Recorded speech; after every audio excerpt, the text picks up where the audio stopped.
ज्ञानाञ्जनशलाकया चक्षुरुन्मीलितं येन तस्मै श्रीगुरुवे नमः। श्रीचैतन्यमनोभीष्टं स्थापितं येन भूतले स्वयं रूप कदा मह्यं ददाति स्वपदान्तिकम्। वन्देऽहं श्रीगुरुं श्रीयुतपदकमलं श्रीगुरून् वैष्णवांश श्रीरूपं साग्रजातं सहगण रघुनाथान्वितं तं सजीवं साद्वैतं सावधूतं परिजन सहितं श्रीकृष्ण चैतन्य देवं श्रीराधा कृष्ण पादान् सहगण ललिता श्री विशाखान्वितांश। नमो ओं विष्णुपादाय कृष्णपृष्ठाय भूतले श्रीमते भक्तिवेदांत स्वामिन्निति नामिने। नमस्ते सरस्वती देवे गौरवाणी प्रचारिणे निर्विशेष शून्यवादी पाश्चात्यदेशतारिणे। जयतां सुरतो पंगो मम मंदमतेर्गति मत्सर्वस्वपदाम्भोजो श्रीराधा मदनमोहनो। वाञ्छात्कल्पतरुभ्यश्च कृपा सिन्धुभ्य एव च पतितानां पावनेभ्यो वैष्णवेभ्यो नमो नमः। जय श्री कृष्ण चैतन्य प्रभु नित्यानंद श्री अद्वैत गदाधर शिवासादि गौर भक्तवृंद। हरे कृष्णा कृष्णा कृष्णा हरे हरे, हरे राम राम राम हरे हरे कृष्णा। तो पुनः श्रीमद् भागवत गीता श्रवण करने के लिए हम उपस्थित हुए हैं। सभी का स्वागत है। आज हम अर्जुन कृष्ण संवाद श्रीमद् भागवत गीता 8वें अध्याय का 9 नंबर का श्लोक आज श्रवण करेंगे। तो आप ध्यानपूर्वक सुनने का प्रयत्न कीजिए। हम श्लोक उच्चारण करेंगे। श्रीमद् भागवत गीता अध्याय 8 श्लोक क्रमांक 9। कविं पुराणम् अनुशासितारम्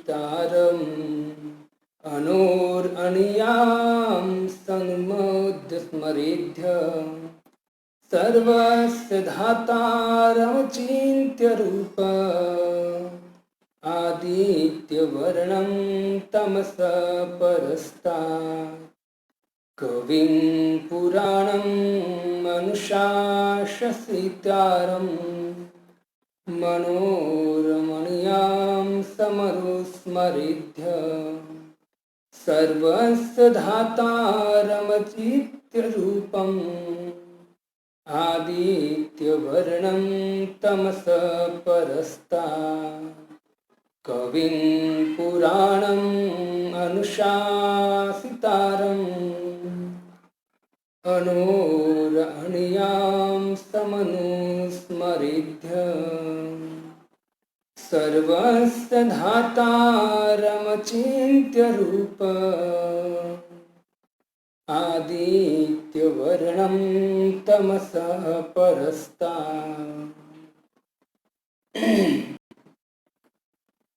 मनुष्य को चाहिए कि परम पुरुष का ध्यान, मनुष्य को चाहिए कि परम पुरुष का ध्यान सर्वज्ञ, पुरातन, नियंता, लघुतम से भी लघुत्तर, प्रत्येक का पालन करता, समस्त भौतिक बुद्धि से परे, अचिंत्य तथा नित्य पुरुष के रूप में करे।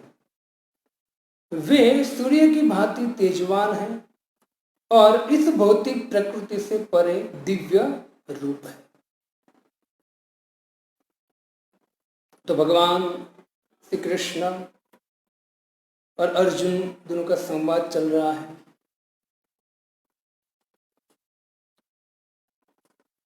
भगवद गीता को गीतोपनिषद भी कहते हैं और कृष्ण अर्जुन संवाद भी कहते हैं। तो यहाँ मान लीजिए कि कल जो हमने श्रवण किया उनको लेकर अर्जुन प्रश्न करता है। अर्जुन ने प्रश्न किया कि हे प्रभु, आप अभ्यास करने की बात कर रहे हो, जो परसों का कल का श्लोक था, अभ्यास योग युक्तेन।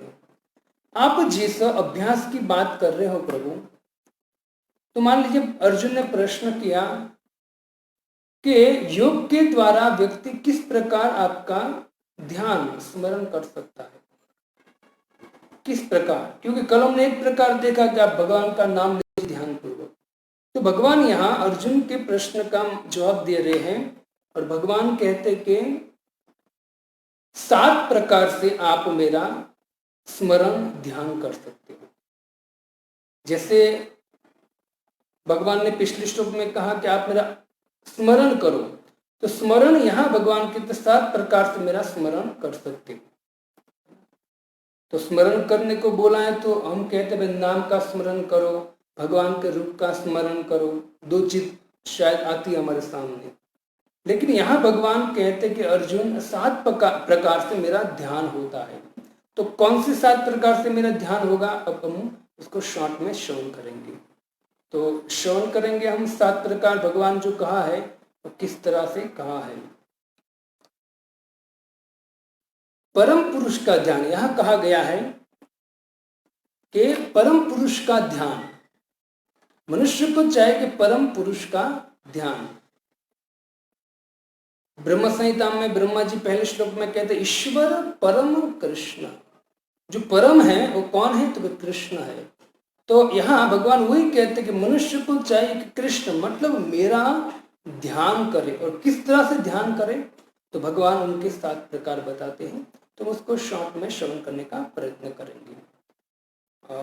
जो यहाँ दिया गया है कि सर्वज्ञ, पुरातन, नियंता, लघुत्तम, ब्रह्मा जी भी बहुत अच्छी तरह से कहते अद्वैतम अच्युतम अनादि अनंत रूपम आद्यम पुराण पुरुषम नवयौवनम च वेदेषु दुर्लभम दुर्लभ आत्मभक्तो गोविंदमाद पुरुषम तमहम भजामि। जो भगवान सर्वज्ञ है, पुरातन है, नियंता है, लघुतम से लघुतम है, पालन करता है। ब्रह्मा जी कहते हैं कि जो वेद है, वेदेषु में दुर्लभ, वेद से भी दुर्लभ है। वेद भी नैति नैति करके पुकार कर थक जाते। भगवान को वेद भी नैति नैति के समझ में नहीं आएगा जो भगवान है। वेद भी थक जाते हैं, लेकिन ब्रह्मा जी कहते हैं वेदेश दुर्लभम दुर्लभ आत्म भक्तो गोविंदमादि। उस जो वेद से भी दुर्लभ है, ऐसे भगवान को भक्त एकदम इजी से समझ जाते हैं। तो भगवान यहाँ अर्जुन को कहते हैं 7 प्रकार से आप मेरा ध्यान कर सकते हो, मेरा स्मरण कर सकते हो। तो कैसे, तो पहला कहते हैं, पहला है श्री कृष्ण सर्वज्ञ है। तो भगवान श्री कृष्ण कैसे सर्वज्ञ है हम जानेंगे। पहली तो बात है कि भगवान निराकार नहीं है। इस श्लोक से पता चल जाता है भगवान निराकार नहीं है, क्योंकि भगवान अगर निराकार होते तो ऐसे कहते नहीं है ना, कि सर्वज्ञ, पुरातन, नियंता, लघुतम से लघुतम, पालन करता, है ना, ये इतनी उपाधि, अचिंत्य, नित्य पुरुष, है ना, पुरुष के रूप में भगवान अगर निराकार ही होते तो नहीं ऐसा बोलते, लेकिन यहाँ निश्चित पता चलता है भगवान निराकार नहीं है, भगवान साकार रूप में है। तो यहाँ कहा गया है पहला कि श्री कृष्ण सर्वज्ञ है। तो भगवान श्री कृष्ण कहते हैं मैं सर्वज्ञ हूँ और सर्वज्ञ के रूप में मुझे आप मेरे ध्यान या स्मरण कर सकते हो। तो भगवान कैसे सर्वज्ञ हैं जानेंगे हम। तो पहला कहते हैं, यहाँ भगवान को श्लोक के ऊपर ध्यान देंगे तो कहते हैं कविम, पहला शब्द है कविम पुराणम अनुशासितातिरम। कवि शब्द आया है तो कविम का शब्द का अर्थ यहाँ देते सर्वज्ञ। हम जब कवि की बात आते तो जो कवि है समझ गया उसको हमको ध्यान में आता है, लेकिन यहाँ कवि का अर्थ कहा गया है सर्वज्ञ। और सर्वज्ञ का अर्थ शास्त्र क्या कहते हैं? सर्वज्ञ का अर्थ है कि वो व्यक्ति भूत भविष्य और वर्तमान तीनों काल का जानता है। एक श्लोक है बहुत सुंदर पुराण में, सर्व दृश्यति इति कवि, सर्व वर्णति इति कवि और सर्व गच्छति इति कवि। जो व्यक्ति सब कुछ देख सके, हम तो यहाँ कमरे में बैठे हैं तो बाजू में क्या हो रहा है वो भी पता नहीं है, लेकिन कवि किसको बोलते हैं? जो सर्वज्ञ देख सके। जैसे भागवतम में ब्रह्मा जी को कवि कहा गया है, फिर उष्णा कवि, शुक्राचार्य को भी कवि कहा गया है, नव योगेंद्र को भी कवि कहा गया है, उसमें से कवि है। तो ऐसे थोड़े लोगों को कवि कहा गया है, लेकिन यहाँ भगवान सर्वज्ञ कहता कवि कहा है। कवि मतलब सर्वज्ञ। तो कवि मतलब सर्वदर्शति इति कवि, सभी जगह देख सकता है, कोई भी जगह पर वो कहीं भी बैठा हो, लेकिन यहाँ बैठे बैठे वो कहीं भी जगह दृष्टि डाल सकता है। यहाँ मान लीजिए यहाँ बॉम्बे में बैठा है तो व्यक्ति काश्मीर में देख सकता है वहां के लोग क्या कर रहे, उसके हृदय में क्या चल रहा है, सब कुछ। सर्वज्ञ सर्वदृश्यति इति कवि। दूसरा तो कहते सर्ववर्णति इति कवि, और खाली देख नहीं सकता है, वो देखने के बाद उसका वर्णन कर सकता है कि कश्मीर में, राजस्थान में या वृंदावन में क्या चल रहा है, उसको कवि बोलते हैं। और तीसरा कहा गया है सर्व गच्छति इति कवि, और ऐसा भी नहीं है खाली देख सकता है या उसका वर्णन ही कर सकता है, नहीं, वो सभी जगह जा भी सकता है ना। हम तो यहाँ बॉम्बे में तो अभी लॉकडाउन है तो ट्रेन भी बंद है, कहाँ जाए तो जाए कहाँ, है ना। लेकिन यहाँ भगवान को कवि कहा गया है, सर्वज्ञ गच्छति, सभी जगह जा सकता है। अभी यहाँ है ना, तो सभी जगह है वो भी वर्णन करेंगे, सभी जगह जा सकता है भगवान, है ना। इसको बोलते हैं कवि।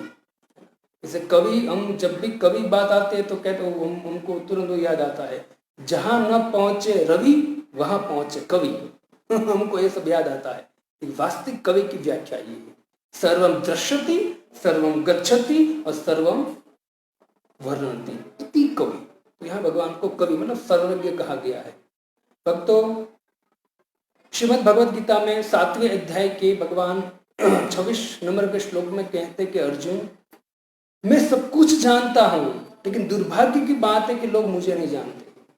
कैसे? वेदाहम संतितानि वर्तमानानि च अर्जुन, भविष्याच भूतानि माम तु वेद न कश्चित्। भविष्य, भूतकाल, वर्तमान में जो हो गया, होने वाला है, उस सब कुछ मैं जानता हूं। है अर्जुन, मुझे कोई जानता नहीं है, ये अर्जुन को भगवान ने कहा था। तो इसी तरह यहाँ भगवान सर्वज्ञ है और भगवान सब कुछ जानते, कवि मतलब सर्वज्ञ।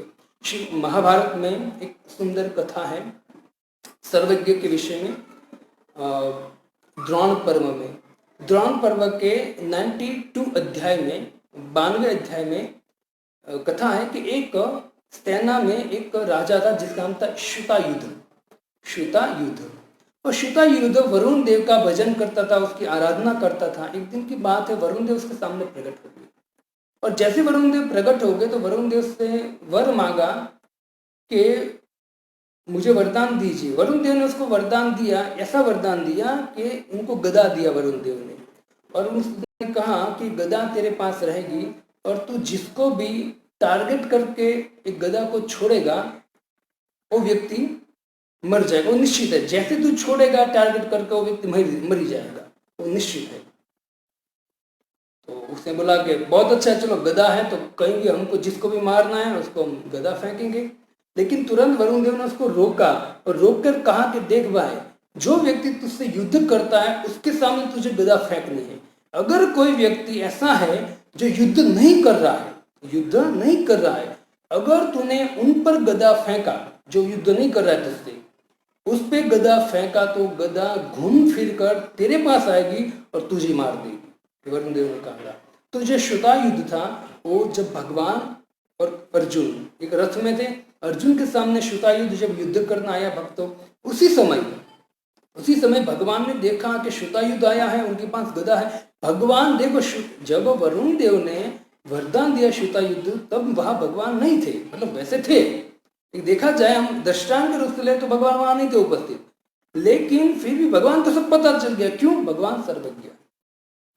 जैसे दुर्योधन को उसकी मां ने बुलाया, भगवान कृष्ण नहीं थे कि भगवान कृष्ण को फोन करके नहीं बोला, लेकिन भगवान को पता चल गया। क्यों? भगवान सर्वज्ञ है। पितामह भीष्म ने दुर्योधन को प्रतिज्ञा लिया कि कल मैं 5 पांडवों में से एक को मार दूंगा, है ना, या खुद चला जाऊंगा। उसकी बीवी को वृषभाको का उसको भेजना, उसको आशीर्वाद दे, वो अखंड सौभाग्यवती का। तो भगवान को सब कुछ पता चल गया। क्यों? क्योंकि भगवान सर्वज्ञ है। वैसे ही जो श्रुता युद्ध है, श्रुता युद्ध को जब वरुण देव ने वरदान दिया तो भगवान सर्वज्ञ है, तो भगवान को सब पता था। इसलिए तुरंत अर्जुन को बचाने के लिए भगवान ने विचार किया, इसके पास गदा है, अगर एक गदा फेंकेगा तो अर्जुन का हरिबोल हो जाएगा। इसलिए भगवान ने तुरंत सोचा, अगर मैं इसकी रक्षा कर सकता हूँ, वरुण के वरदान से अर्जुन की रक्षा में कर सकता हूँ, लेकिन अगर मैं अर्जुन की रक्षा में खुद करूंगा तो वरुण देव का जो वरदान है वो फेल हो जाएगा। और अगर वरुण देव का वरदान फेल बचा के रखो, उसको वरदान को कुछ ना हो तो मेरे भक्त की जान जा सकती है। करे तो क्या करे? यदि भगवान ने, भगवान तो भगवान है, तो कृष्ण नटखट छोटे थे तब भी और अभी भी तो युद्ध में भगवान ने क्या किया, अर्जुन रथ चला रहे भगवान, तो अर्जुन सामने श्रुता युद्ध आया, तो तुरंत भगवान ने अर्जुन के आगे भगवान बैठे थे सारथी रूप में, तो भगवान तुरंत खड़े हो गए और खड़े होकर तुरंत भगवान अर्जुन के सामने आ गए, मतलब बीच में आ गए। श्रुता युद्ध ऐसे निशान कर रहा है कि अर्जुन को, लेकिन जैसे ऐसा करते भगवान ऐसे करते, तो बारंबार श्रुता युद्ध था, उसका निशाना लेना चाहता था, लेकिन भगवान बीच में आ रहे थे। उनको पता था कि मुझे युद्ध करने वाले को ही मारना है, लेकिन बारंबार भगवान उसको डिस्टर्ब करे, तो इतना गुस्से हो गया, गुस्से में आकर वो व्यक्ति अपना वरदान था वो भूल गया। होता है, गुस्से में व्यक्ति कुछ भी कर देता, गुस्से में अपने घर के बर्तन भी तोड़ देता है व्यक्ति, फिर विचार करता है, जब गुस्सा शांत होता है फिर कहता है, अरे बाप रे क्या कर दिया मैंने, 500 रुपये का खर्चा आ गया, मेरे ही बर्तन तोड़ दिए। तो गुस्सा होता है तो कंट्रोल नहीं होता है, तो अपना ही नुकसान कर देता है और फिर पछतावा होता है।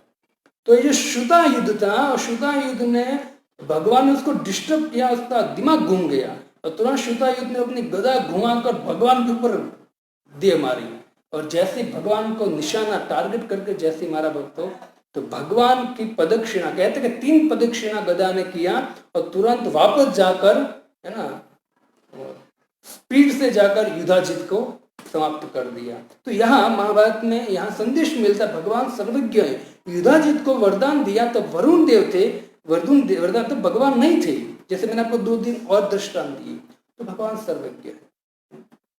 अंडांतरस्थ परमान उच्चयांतर, सभी जगह भगवान उपस्थित है। आगे जगह और चर्चा करेंगे। और यहाँ जो भगवान है वो कहते हैं मैं सर्वज्ञ हूँ, सभी जगह हूँ मैं। आगे जाके और चर्चा करेंगे। दूसरा है श्री कृष्ण पुराण पुरुष है, पुराण पुरुष है। याद रखना 7 है तो लिखना चाहिए उस पर, क्योंकि भगवान कहते हैं कि 7 प्रकार से मेरा आप स्मरण और चिंतन कर सकते हो, क्योंकि भगवान ने कहा अभ्यास कर तू योग का, ठीक है। तो अर्जुन ने प्रश्न किया कि प्रभु आप अभ्यास, योग का अभ्यास करें, लेकिन कृष्ण का किस प्रकार आपका अभ्यास करें हम, है ना। तो भगवान यहाँ 7 प्रकार बताते, 7 प्रकार से आप मेरा चिंतन स्मरण मनन कर सकते हो। तो पहला है श्री कृष्ण सर्वज्ञ है, तो सर्वज्ञ सभी जगह भगवान को उपस्थित देखो, है ना। ऐसा नहीं कि भगवान खाली मंदिर में बैठा है अर्चक रूप में, नहीं, भगवान सभी जगह है, टोटली। हमारे हृदय में भी है, बाजू वाले के हृदय में है, सभी जगह भगवान उपस्थित है। दूसरा है श्री कृष्ण पुराण पुरुष है, मतलब प्राचीनतम। हम जब बात आते हैं कि प्रभु जी प्राचीन कथा है ना, प्राचीन कथा ऐसा हुआ था, तो यहाँ कहते हैं पुराण। वास्तव में जो प्राचीन है वह पुरुष है। तो कौन पुरुष है? तो पूर्ण पुरुष है प्राचीन। कथा तो प्राचीन है, लेकिन 1 साल 2 साल 100 साल 200 साल 1000 साल की पहले की पुराण कथा है, या फिर एक कल्प के पहले की कथा है। लेकिन यहाँ भगवान को श्री कृष्ण पुराण पुरुष, जो सबसे पुराण है भगवान। जब सृष्टि भी नहीं बनी थी उससे पहले भी भगवान थे। श्रीमद् भागवतम में दूसरे स्कंद के 9वें अध्याय में भगवान चतुश्लोकी भागवत में अहम मेवास्त मेवाग्रे इस श्लोक में कहते हैं भगवान। तो यहाँ कहा पुराण पुरुष है, क्योंकि सबके उद्दाता भगवान है। भगवान सबके उद्गम्य है, मतलब भगवान से सभी चीज उत्पन्न हुई है। श्रीमद् भगवत गीता में हम जब 10वां अध्याय देखें तो 10वां अध्याय में भक्तों, मैं भी निकाल रहा हूँ 10वां अध्याय, मैं आपको श्लोक के साथ थोड़ा समझाना चाहता हूँ। तो 10वां अध्याय में भगवान सीधा बताते हैं कि मैं कैसे प्राचीन पुरुष हूं।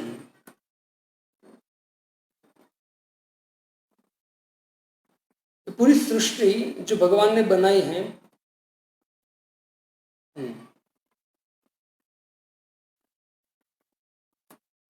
भगवान कहते हैं न मैं विदुसुरगणा प्रभवम न महर्षय अहम आदि ही देवानाम महर्षणाम च सर्वस्व।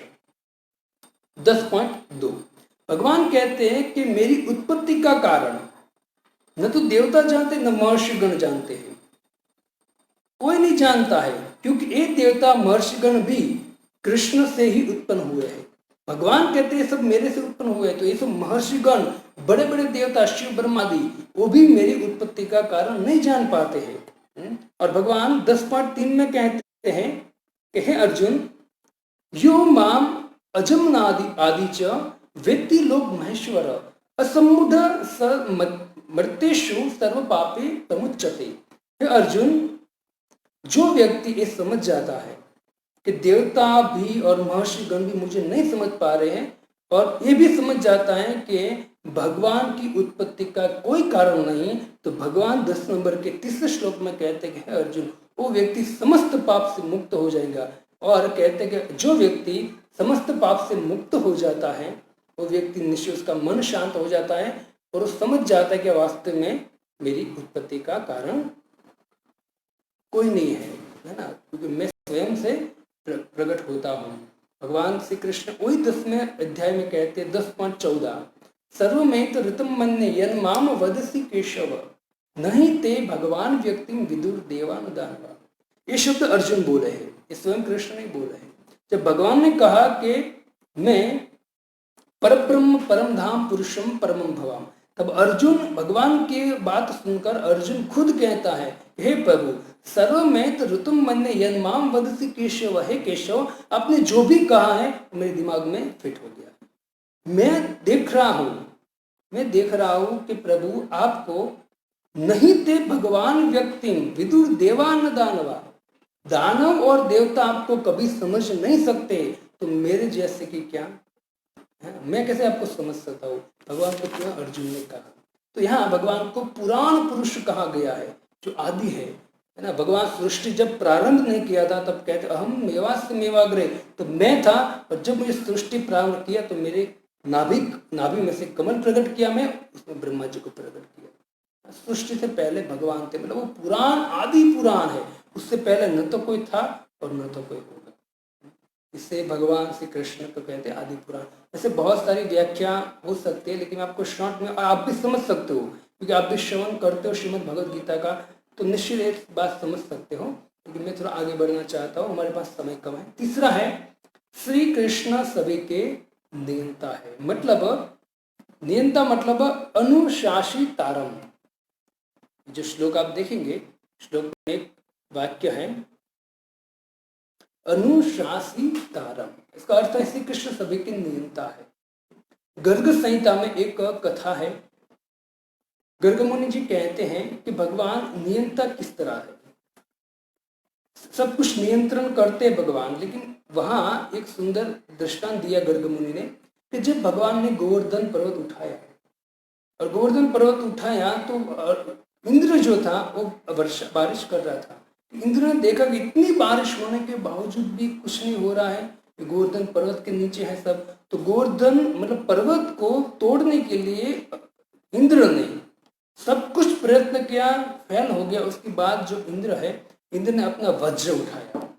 इंद्र ने जैसे अपना वज्र उठाया, क्योंकि वज्र को बोला गया अमोघ, है ना, तो वज्र उठाकर जैसे फेंकने की कोशिश किया तो वहां गर्ग संहिता में गर्ग मुनि कहते हैं कि उसी समय जैसे ऐसे उठाया वज्र तो इंद्र का हाथ स्टॉप हो गया, वज्र चला ही नहीं। क्यों? क्योंकि भगवान सबके नियंता है।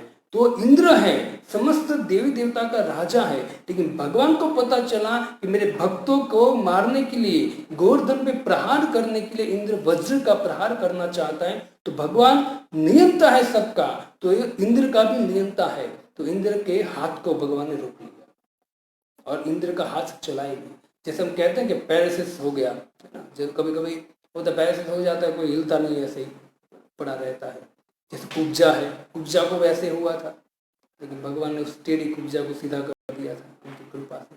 इससे भगवान कहते मैं नियंता हूँ, है ना, हम हमारे ऊपर कोई नियंत्रण है। कौन नियंत्रण करता है? हम देखा जाए तो प्रकृति नियंत्रण करती है, लेकिन भगवान श्री कृष्ण कहते हैं अर्जुन को, है अर्जुन 10.9 में, है ना, मैं दक्षिण प्रकृति सोईते सचराचर हेतु नारायण कौनते जगत भी परिवर्तित है। अर्जुन, प्रकृति मेरे इशारे पर चलती है, चर और अचर जो भी जीव प्रकट होते हैं ना, उसका कारण मैं हूँ, क्योंकि मैं नियंता हूँ। भक्तों, हम वास्तव में हमारे नियंत्रण में कुछ है ही नहीं। हमको अगर 2 गिलास पानी पी लिया ना तो आप समझ सकते हो, वो नियंत्रण करना भी मुश्किल पड़ जाता है। ज्यादा खा लेते हैं, है ना, तो कोई भी सभा में कहीं भी बैठे हैं, है ना, तो वहां से भागना पड़ेगा, क्योंकि उसको तो रोकना मुश्किल है। वो खाली मल मूत्र भी नियंत्रण में नहीं है। भक्तों, विचार कीजिए, है ना, हम क्या सृष्टि को नियंत्रण करें, लेकिन माया का, कलयुग का ऐसा प्रभाव है, मनुष्य के ऊपर माया ऐसी छाई है कि सृष्टि, जो भौतिक सृष्टि, उस पर वो कंट्रोल करना चाहता है ना, इसको पता नहीं। इससे कहते कि भोगा न भोक्ता वयमेव भोक्ता, जातो न जाति वयमेव जाति। लोग कहते मैं ये भोग लूंगा, ये भोग ना, लेकिन विचार करो, हम किसी को भोग नहीं पाएंगे, चाहे पत्नी हो, बच्चों, पैसे हो, घर संपत्ति, कुछ भी है।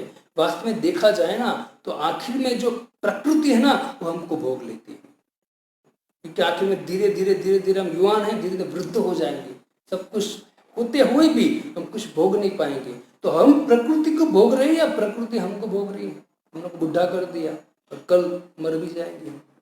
इससे हमको समझना चाहिए कि वास्तव में नियंता कोई है तो भगवान श्री कृष्ण है। आप इस श्लोक को, 9वें श्लोक को समझने का प्रयत्न करना। अर्जुन, आप इतना बिठा दिए मन में कि अर्जुन ने प्रश्न किया कि प्रभु आप कहते हो अभ्यास करो, अभ्यास करेंगे, है ना, तो कल तो प्रभुपाद जी का नाम का अभ्यास, क्योंकि कलयुग का युग धर्म है। लेकिन इस श्लोक में भगवान 7 प्रकार का ध्यान करने को कहते हैं। इस 7 प्रकार से आप मेरा चिंतन स्मरण कर सकते हो। मैं सब नियंता हूं, तो सब कुछ नियंत्रण करने वाला भगवान है। तो जब ये याद रखेंगे ना तो हमें अहंकार नहीं आएगा और सदा चिंतन रहेगा भगवान का। नियंत्रण कौन करे? भगवान करे, हमारे हाथ में कुछ नहीं। फिर अगर सर्वज्ञ भगवान, सभी जगह है भगवान, तो वो अगर हमारे मन में चिंतन रहेगा तो अभी हम पाप नहीं करेंगे, है ना, और बहुत सेफ्टी रहेंगे। और तीसरा है भगवान पुराण है, सबसे पुराने भगवान है। सृष्टि कैसे बने, क्या होने वाला, क्या हो गया, होने को जा रहा है, सब कुछ भगवान को पता है। एक चिंतन होगा ना तो भी हम सेफ रहेंगे। तो इसलिए भगवान इस श्लोक हमको कह रहे हैं। चौथा है श्री कृष्ण अणु से भी सूक्ष्म है। अणु से भी सूक्ष्म। कभी कभी हम कुछ वस्तु देखते हैं बहुत सूक्ष्म, लेकिन भगवान के अणु, जो हम अणु दिखता है ना, अणु से भी सूक्ष्म है। इसलिए भगवान ब्रह्मा जी कहते हैं कि भगवान कणे कण में है, ब्रह्म रूप में, अंडांतरस्थ परमाणु चयांतरस्थ। इससे भगवान कणे कण में है। जैसे हम भगवान का ब्रह्म परमात्मा भगवान, तो ब्रह्म रूप में भगवान कणे कण में है, और उसका विश्वास करने के लिए हमको शास्त्र बहुत, है ना। भगवान का नाम एक विष्णु है। विष्णु का अर्थ क्या है? सर्वव्यापी इति विष्णु। सभी जगह व्याप्त है, सभी जगह मतलब कण कण में व्याप्त है। ऐसा नहीं है कि सबके हृदय में ही है, नहीं, कण कण में विष्णु है। देखिए उसको समझने के लिए विश्वास होना चाहिए और भगवान और गुरु की कृपा होनी चाहिए, जब हम समझ सकते हैं। बाकी आगे जाके अब आएगा कि बड़ी बड़ी विश्वविद्यालयों में और या डिग्री हासिल करने में या उपाधि हासिल करने में कभी भी हम भगवान को समझ नहीं पाएंगे। पांचवा है श्री कृष्ण सभी के धारण करने वाले हैं, सर्वस्य धातारम, सर्वस्य धातारम अचिंत्य रूपम। तो पांचवा है सर्वस्य धातारम। प्रभुपाद जी कहते हैं भगवान सब कुछ धारण करते, जैसे ये लोक पृथ्वी लोक है या ऐसे अनंत लोक है उसको धारण करते। प्रभुपाद जी कहते हैं कि वैज्ञानिक है वो यहाँ से कुछ स्पेस शटल या कुछ प्लैनेट पर भेजते हैं, है ना, तो उनका नियंत्रण कहाँ रहता है, उसकी ऑफिस होती है, वहां अनेक लोग नियंत्रण करते हैं। एक सामान्य चीज को ऊपर भेजने के बाद यहाँ अनेक लोग नियंत्रण करते हैं, तो सोचिए इतना बड़ा ग्रह है, पृथ्वी ग्रह है या चंद्र है, सूर्य है, जो भी ग्रह है, वो हवा में तैर रहे हैं फुगे की तरह।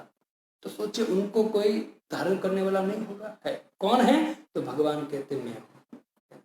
तो भगवान इस सबको लोग को धारण करते, इसे यहाँ कहा गया है सर्वस्व धातारम, सब कुछ धारण करने वाले भगवान है। श्रीमद् भगवद गीता में अंत में 10वें अध्याय के अंत में भगवान कहते हैं 41 और 42, वो कहते हैं कि अचिंत शक्ति, भगवान की जो अचिंत शक्ति है वो धारण करती है। तो यहाँ अचिंत शब्द भी आया तो उसके ऊपर में व्याख्या करेंगे। अचिंत शक्ति जो है वो ये सब कुछ धारण करती है। भगवान 41 और 42 में कहते हैं कि अर्जुन ये जो सब कुछ मैं धारण करता हूं ना, तो तुझे पता है मेरी शक्ति कैसी है। अर्जुन को भगवान कहते हैं यद यद विभूतिमस्तत्वम श्रीमद् दुर्जितमयवा तत्तब देवानुगच्छत्वम मम तेजो अंशतम भव। तुम जान लो कि सारा ऐश्वर्य सौंदर्य तेजस्वी सृष्टियां मेरे एक स्फुलिंग मात्र से उद्भव, मतलब एक अंश से उद्भव होती है। शक्ति की बात तो और है अर्जुन, जो जितने भी ब्रह्मांड जो भी देख रहे हैं ना, है ना, वो सब भगवान कहते हैं मेरे एक शक्ति के स्फुलिंग, मतलब एक अंश के द्वारा प्रकट होता है। और उसके बाद वाले श्लोक में भगवान कहते हैं अथवा बहुने तेन किम ज्ञाते तवार्जुन विष्टभ्याहम मिदम कृष्ण मेषा शेन स्थितो जगत। किंतु है अर्जुन इस सारे विशद ज्ञान की क्या आवश्यकता है, क्योंकि मैं अपने एक अंश मात्र संपूर्ण ब्रह्मांड के व्याप्त होकर इसको धारण करता हूं। विशेष ज्ञान की जरूरत नहीं है, ये जो मैं तुझे दे रहा हूं ना वो मेरे ज्ञान और मेरी शक्ति का एक अंश है। जैसे आप देखें भगवान जो भी चल रहा है उसका कारण भगवान है। जैसे हम एक खिलौना ले तो खिलौना कभी कभी हम नीचे रखते हैं बच्चों को खेलने, तो खिलौना दौड़ता है। कब तक दौड़ता है खिलौना, जब तक उसको चाबी टाइट किया है, जब तक बैटरी है। और जैसी बैटरी निकाल दोगे या जैसी चाबी खत्म हो जाएंगी तो क्या होगा, खिलौना अपने आप बंद हो जाएगा। या कोई भी चीज है ना, जैसे गाड़ी है, गाड़ी तब तक चलेगी जब तक गैस है, पेट्रोल है ना, या डीजल है, जो भी है, और जैसे ही खत्म हो जाएगा वो स्टॉप हो जाएगा। वैसे ही जो भगवान है समस्त सृष्टि है उसको धारण करते हैं। क्यों, क्योंकि भगवान अंदर है ना, भगवान धारण करते हैं। अगर भगवान उससे अपना हाथ ले लेंगे ना तो वैसे ही वो बंद हो जाएगा, जिस तरह से खिलौना चाबी के बगैर बंद हो जाता है। इसलिए भक्तों अभ्यास करना चाहिए स्मरण का कि धारण करने वाला भगवान है, हम कुछ नहीं करते। लेकिन जो मूर्ख वैज्ञानिक है वो अपने आप को भगवान मानते हैं। क्यों, क्योंकि उसने भागवतम नहीं पढ़ा है, शास्त्र नहीं पढ़े। देखो हम उसको एकदम निग्लेक्ट नहीं करते वैज्ञानिक को, क्योंकि जो वैज्ञानिक है वो वैज्ञानिक जो भी आविष्कार करते हैं वो साधन हमारे लिए ठीक है, हमको थोड़ी काम में अच्छा सपोर्ट देती है, ये वास्तव में जीवन का लक्ष्य है। जीवन का लक्ष्य है भगवान को जानना। तो यहाँ भगवान कहते पांचवा, भगवान कहते कि मैं सर्वस्व धातारम अचिंत रूपम। और आगे भगवान कहते हैं मैं अचिंत रूप वाले हैं, मैं अचिंत हूं। अचिंत का अर्थ क्या है, हमने अचिंत नाम तो बहुत सुना है, खास करके विश्वोपनिषद में अचिंत की व्याख्या किया गया है। अचिंत्य क्या अर्थ है? जो हमारे विचार और हमारी कल्पना से परे है, उसको बोलते हैं अचिंत्य। हमारा विचार जहां तक जाएगा, है ना, हमारे विचार जहां तक जाएगा तब तक तो कुछ नहीं, लेकिन विचार के परे है, क्या है? अचिंत्य। जो भगवान का अचिंत्य जो शक्ति है वो हमारे विचार से परे, हमारे कल्पना से परे। हम कल्पना अनेक प्रकार की करते हैं, जैसे वैज्ञानिक करते हैं, हम भी करते हैं, है ना, लेकिन कल्पना और विचार से परे है, क्या है? भगवान की अचिंत्य शक्ति। इससे भगवान जो है सभी जगह है, फिर भी सबसे परे है। भगवान सभी जगह है लेकिन सबसे परे भी है। इसे चैतन्य प्रभुपाद जी कहते हैं कि तर्क, नीतिशास्त्र, दार्शनिक चिंतन, ये सब भगवान की अत्यंत शक्ति है, जो अकाल्पनिक शक्ति है, अकाल्पनिक भगवान है, उसको छू भी नहीं सकती। इसे प्रभुपाद जी बहुत सुंदर कहते हैं कि तर्क, नीति शास्त्र या फिर दार्शनिक चिंतन से हम भगवान को समझ नहीं पाते। तो भगवान को कैसे समझ पाएंगे, है ना? तो भगवान को समझना है तो क्या करना पड़ेगा? तो बोले कि शास्त्रों में जो कहा है उसको स्वीकार करो और उसी प्रमाणे अपना जीवन व्यतीत करो, तो आपको पता चलेगा वास्तव में भगवान है कौन। भगवान प्रभुपाद जी बहुत सुंदर कहते हैं, ब्रह्मा जी कहते हैं कि कृष्ण तत्व इतना अचिंत्य है कि अगर योगी अपनी शक्ति के प्रयोग के द्वारा और ज्ञानी अपना चिंतन के प्रयोग द्वारा 100 करोड़ वर्ष तक अगर वो श्री कृष्ण 100 करोड़ वर्ष तक योग करे या ध्यान कर वो प्रयत्न करे, चिंतन कर, तो फिर भी ब्रह्मा जी कहते हैं कि 100 करोड़ साल तक वो अगर करते हैं ना, फिर भी भगवान श्री कृष्ण के चरण कमल तक वो पहुंच नहीं पाएंगे।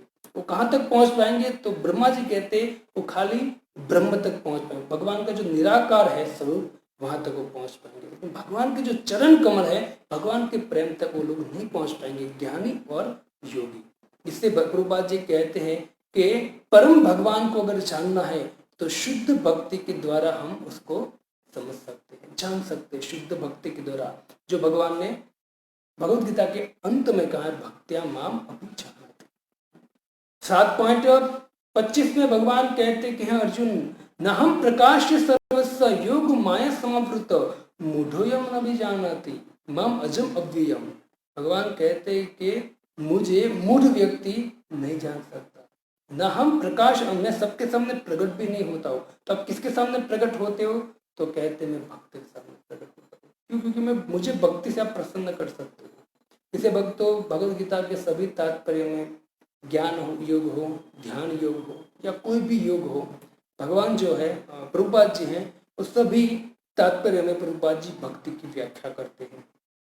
इसे चैतन्य महाप्रभु भगवान को प्रार्थना करते हुए कहते हैं, धन जन नाही मांगू कविता सुंदरी, शुद्ध भक्ति देहो मोरे कृष्ण कृपा करी। चतुर्चरितामृत कहते हैं, धन जन नाही मांगू कविता सुंदरी, शुद्ध भक्ति देह मोहे कृष्ण कृपा करी। ये धन और जन से तो बंधन आता है, हे प्रभु मुझे पता है कि अगर आपकी शुद्ध भक्ति किसी को आ गई तो निश्चित वो सब कुछ प्राप्त कर ले। क्यों? तो शुद्ध भक्ति से आप प्रसन्न हो जाते हो, और जब आपको प्रसन्न कर लिया किसी व्यक्ति ने, तो उसके पास तो प्राप्त करने के लिए क्या रह जाएगा?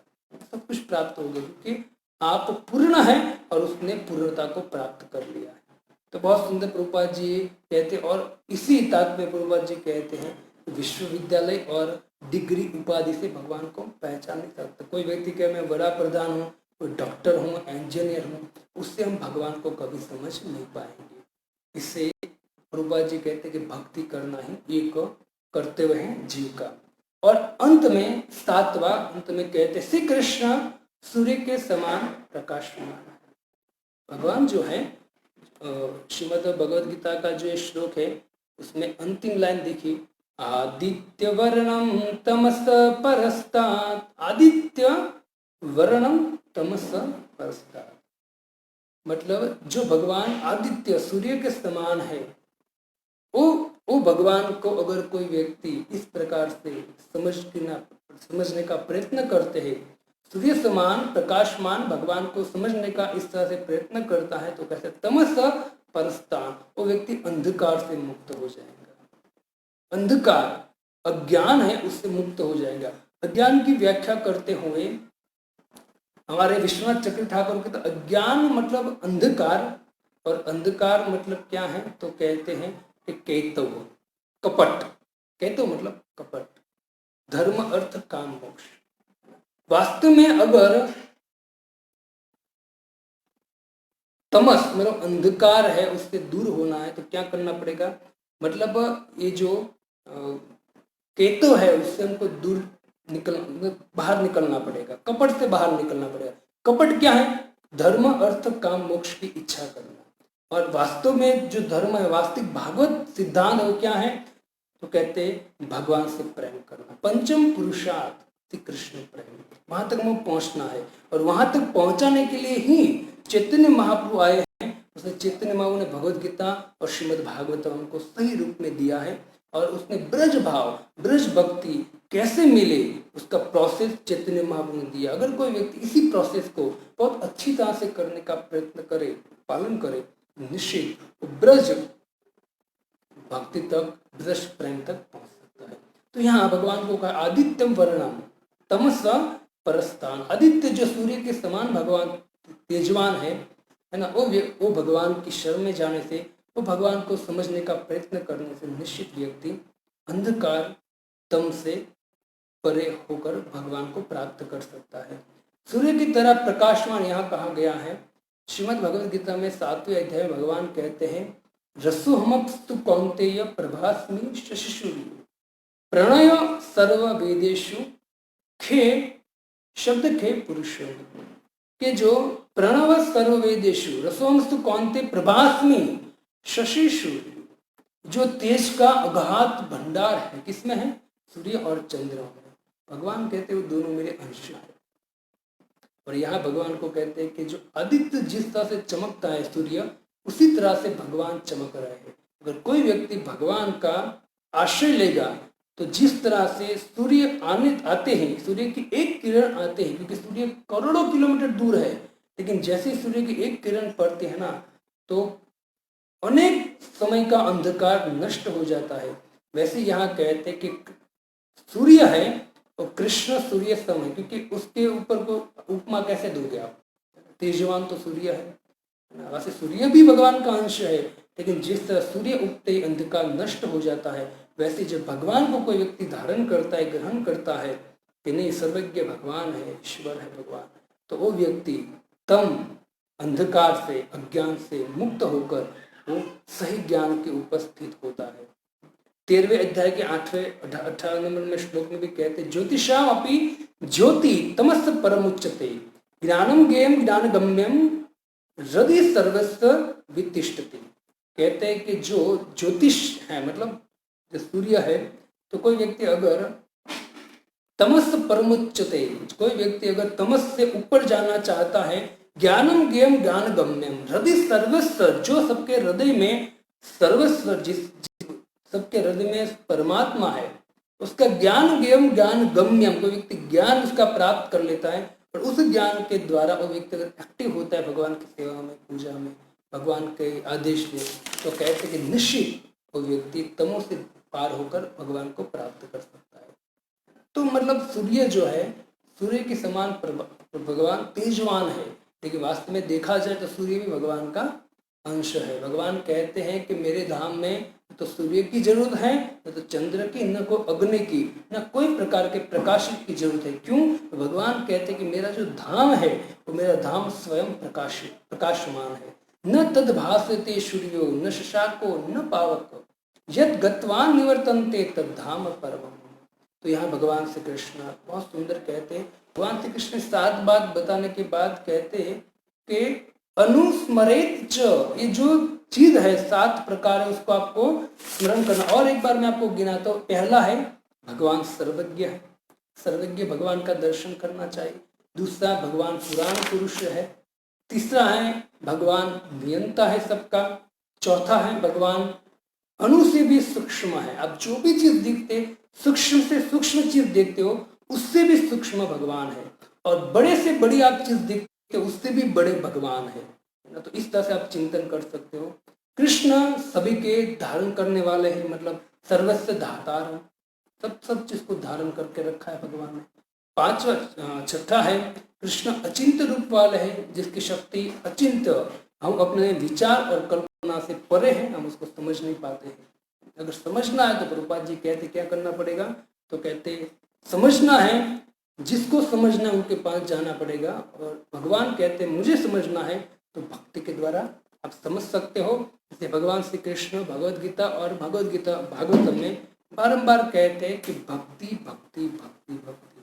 शबरी के पास गए तो भी कहा भक्ति करो, द्रौपदी को भी कहा मेरी भक्ति करो, पांडवों को कहा मेरी भक्ति करो, माता कुंती भी भक्ति करते, तो भगवान सभी जगह कहते। और भगवद गीता में भी अंत में कह दिया अर्जुन भक्त्या माम भी जान, भक्त ही मुझे जान सकते हैं। भक्ति की बहुत बड़ी व्याख्या है। तो छठा था अचिंत शक्ति, और सातवां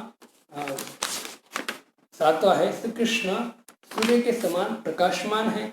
जिस तरह सूर्य अंधकार को नष्ट करता है, वैसे कोई व्यक्ति कृष्ण की शरण में जाता है तो जिस अज्ञान के द्वारा व्यक्ति पाप करता है, दुखी होता है, और वो दुख हो पाप के द्वारा वापस उसको पुनरपि जननम पुनरपि मरणम, तो वो श्रृंखला को काटने के लिए भगवान कहते कि मैं सूर्य के समान हूँ, आप मेरी शरण में आओगे तो निश्चित हो अज्ञान अंधकार को दूर कर कर मैं आपको मोक्ष मैं प्राप्त हो जाऊंगा आपको।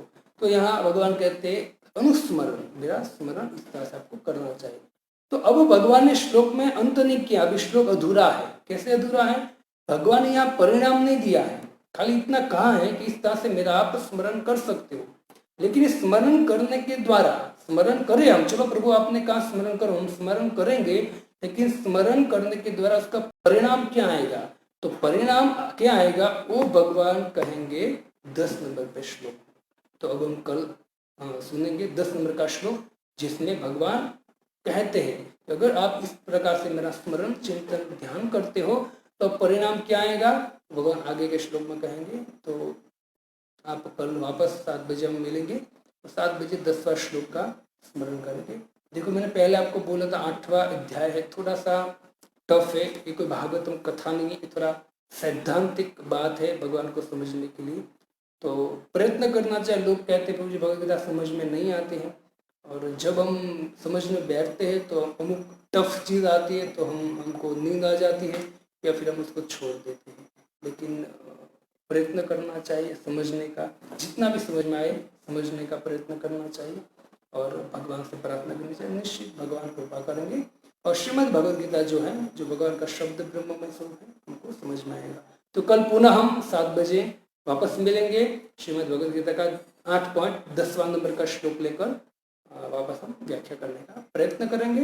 हरे कृष्णा कृष्ण कृष्ण हरे हरे, हरे राम राम राम हरे हरे। श्रील प्रभुपाद की जय।